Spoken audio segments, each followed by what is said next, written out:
सो भाई अगर आपका ड्रीम ये है कि मुझे मराठी के अंदर सबसे पहला जो मेरा पेपर है उसके अंदर मुझे 90 प्लस स्कोर करना है, तो भाई कुछ चीज़ें हैं जिसका आपको ध्यान रखना पड़ेगा। और इन चीज़ों पे आपने ध्यान रखा तो भाई ये आराम से स्कोर हो जाता। हो सकता है अभी तक पूरे जब तक आपने पढ़ा है कभी लाइफ में इतना स्कोर नहीं किया होगा, क्योंकि आपको नई सही टेक्निक और सही तरीका नहीं पता था, इसलिए आपने ये स्कोर नहीं किया था। तो कैसे करें सर, क्या करें सर?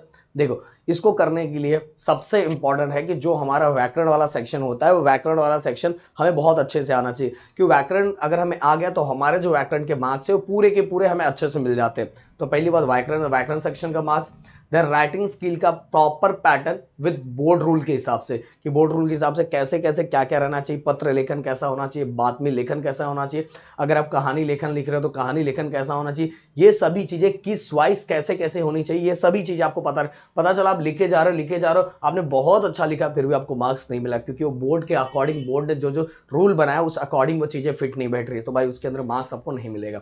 इसके बाद मैं बात करता हूँ, बहुत सारे बच्चों को इसमें टेंशन होता है कि सर मेरा हैंडराइटिंग खराब है, सर मेरा हैंडराइटिंग खराब है। आपको बताना चाहूंगा, देखो एक अच्छी सी बात, हो सकता है बहुत सारे बच्चों को अच्छा लगे, कि हैंडराइटिंग जो होता है ना, देखो हैंडराइटिंग खराब होना एक अलग बात है और नीट और क्लीन होना अलग बात है। हैंडराइटिंग अगर आपका टाइपराइटर जैसा नहीं है पर हैंडराइटिंग नीट और क्लीन है, पेपर बहुत नीट और क्लीन है, तो भाई आपको बहुत अच्छे मार्क्स मिलेंगे। और आपको जैसा इस बंदे को मार्क्स मिल रहा है वैसे ही आपको भी मार्क्स मिलेगा, कोई इतना डिफरेंस नहीं होता। इसलिए मैं समझा रहा हूं, अगर आप ये सोच रहे हो कि मेरा हैंडराइटिंग खराब, ये रो रहे हो, नहीं कोई टेंशन, बट पेपर को नीट और क्लीन रखने का फुल ट्राई करो। फुल ट्राई नहीं, पेपर करो ही, तो ही आपको अच्छा स्कोर मिल जाएगा।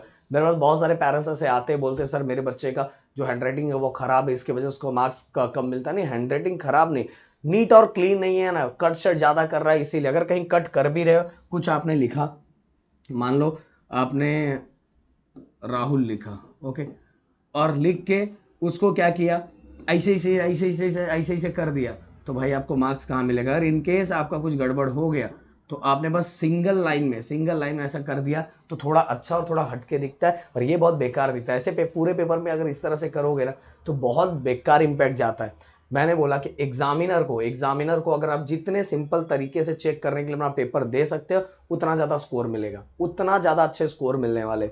इसीलिए अगर आपको स्कोर करवाना है तो इन बातों पे ध्यान रखना। इसके बाद एक चीज और गाइस, कि अगर आप चाहते हो कि मराठी के अंदर अच्छा स्कोर हो तो पोयम के अंदर, जो पोयम वाला हमारा पार्ट है, जो कविता वाला हमारा पार्ट है, उसके नीचे के जो क्वेश्चंस है वो 21 से, अगर आपके पास 21 होगा 21 से, या तो आप नवनीत के डाइजेस्ट से आप एक बार पढ़ लो। एक बार पढ़ लोगे तो क्या होगा पता है, वहां जाके पोयम सेम टू सेम उठा के रखते हो भाई, इससे मार्क्स नहीं मिलेंगे। पोयम एक बार देख लो, उससे रिलेटेड जो क्वेश्चंस आएगा उसको क्या करो, अच्छे से दिमाग में फिट कर लो। एटलीस्ट लिख लिख के, अगर आपके पास टाइम है तो लिख लिख के थोड़ी बहुत प्रैक्टिस कर लो, जिसके कारण आपका स्कोर उसके अंदर भी बढ़ जाएगा।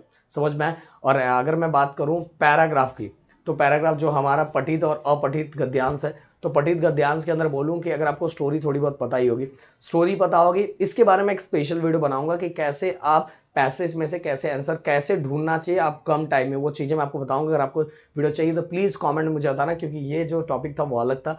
तो भाई इस तरह से अगर आप करोगे तो आप आराम से 90 प्लस स्कोर कर लोगे, बट उसके लिए कड़ा हार्डवर्क करना पड़ेगा। एप्रिसिएशन, ग्रामर, देन इसके बाद हमारा राइटिंग से सभी कुछ जीटी ने आपको दिया हुआ है, बस आपको हार्डवर्क करना। और आज भी अगर करोगे ना यार, 2 घंटा भी बैठोगे ना तो भी आराम से कर लोगे। और लाइव सेशन आप सभी को पता आपके लिए चल ही रहा है, सुबह भी चलेगा, दोपहर को भी और शाम को भी चलेगा। तो भाई जितना मजा उठा सकते हो, जितना मेहनत कर सकते हो उतना कर लो, क्योंकि लास्ट टाइम चल रहा है। Thank you so much guys, जय हिंद दोस्तों।